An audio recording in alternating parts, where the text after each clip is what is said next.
boss, if he's alive, may very well be living, even at this moment, as a captive prisoner.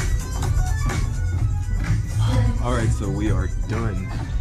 Alright guys, so I finally saw a animated movie that I actually been wanting to check out for a very long time. I was actually kind of excited for this movie. It's Lego Ninjago. I had to check a regular showing or else I would have done 3D, but I used MovieFast, so it doesn't really matter. But let's move on to the review. Lego Ninjago, it's based off the very popular property that Lego has created on their own. In fact, they even got their own TV series. But now they got their own movie, and this movie is about the Green Ninja, whose name is Lloyd. His father is Lord Garmadon, who, you know, he just basically attacks in this city of Ninjago. And basically the whole city of Ninjago knows that Lord Garmadon is the father of Lloyd. And then we kind of have a father and son bond, which up to this point kind of feels repetitive because the studio that released this movie, the Warner Brother Animation Group, literally all the movies that they have made is about a father and a son, you know, a relationship of father and son. I mean, take a look. I own all the movies on Blu-ray 3D. We got Storks.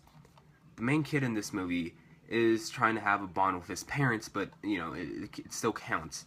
Then recently this year, we got the Lego Batman movie, which, you know, we have Robin, who is trying to have a bond with Batman.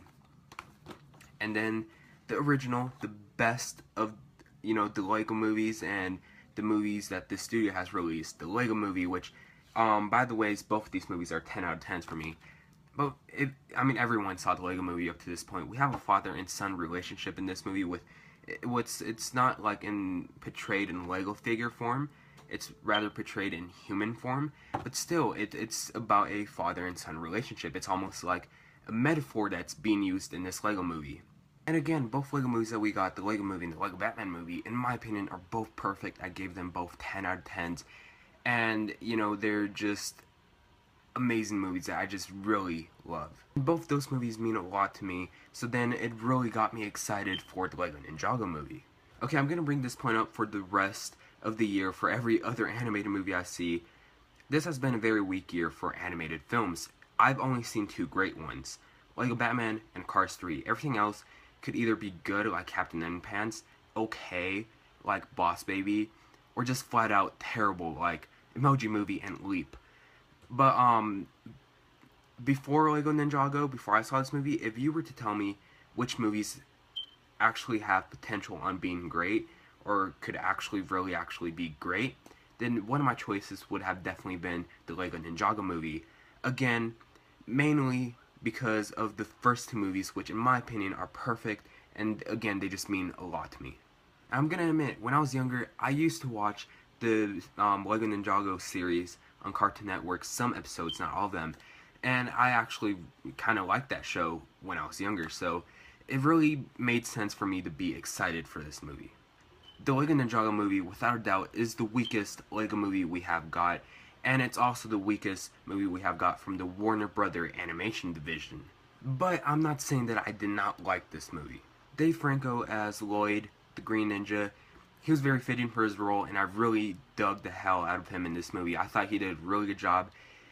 Even though I could see other actors playing this character, I thought that I still think that Dave Franco was actually still a pretty good choice.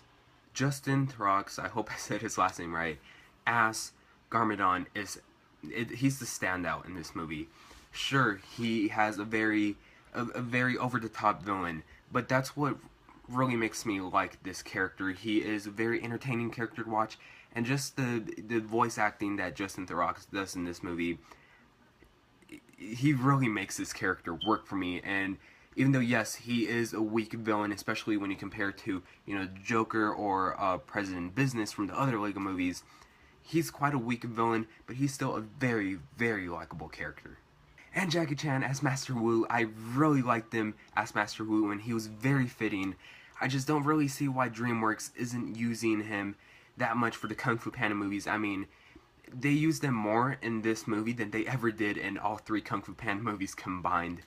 And he was also in that Nutjob movie, which also kind of made that movie a little bit more better. So, without a doubt, Jackie Chan, perfect casting for Master Wu.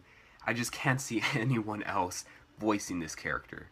And then every other character, they're fine. I just didn't really care for the other characters except for the main ones, because they never really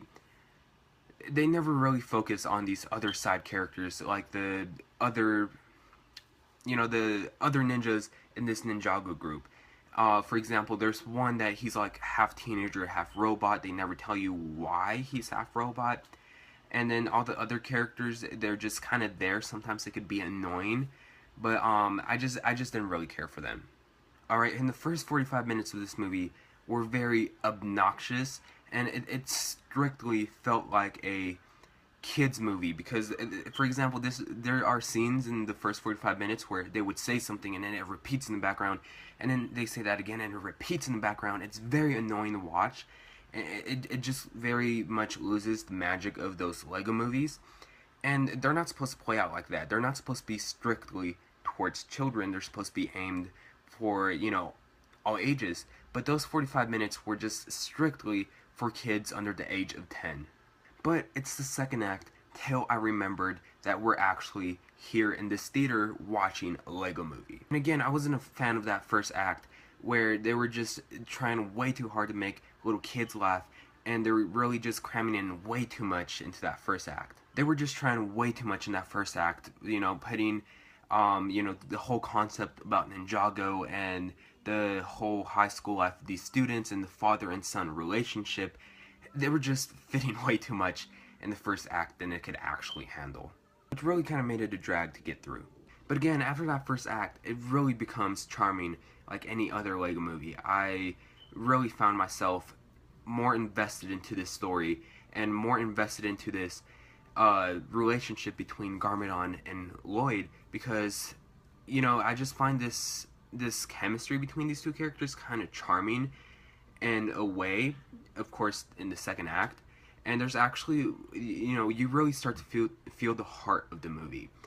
Finally, after that, long first act, you really start to feel the heart of the movie in the second act, which there's actually a scene where Garmadon's trying to explain to Lloyd why he did what he did and leave him and his mother behind, and that scene actually was kind of playing with my heartstrings a little bit. Not to a point where I was going to cry, but it was just, it was actually kind of, that's the heart to the movie.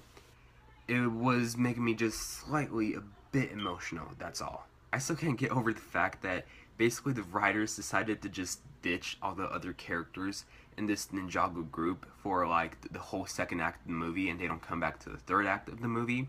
Whereas like any other Lego movie, the third act is where everything goes down. We have a silly action scene, and it's a ton of fun to watch. I'll say that. And I also forgot to mention, there's actually a scene in the first act which also is one of the best things of the first act, and one of the non-annoying things of the first act, where we actually have a cat actually destroying the Lego Ninjago city. I found that very smart to do, because it's not a Lego cat, it's an actual cat that they just put around the Lego set and just destroy the buildings all around it. I found that cute and very entertaining to watch. Like in these Lego movies, the animation is stunning and gorgeous, and the characters moved more smoothly here than they did in 2014 Lego movie. And in 2014 Lego movie, if you notice, the water and fire, they're made out of Lego bricks. In this movie, it's actual CGI water or CGI fire, which then kind of makes it a little bit more realistic. But either way, I actually kind of had fun with this movie. I liked it, but I was kind of disappointed that I did not love this movie, because I love the other Lego movies. I'd say that this would make for a really good matinee or a discount day. It's quite a harmless film. Let me rephrase that.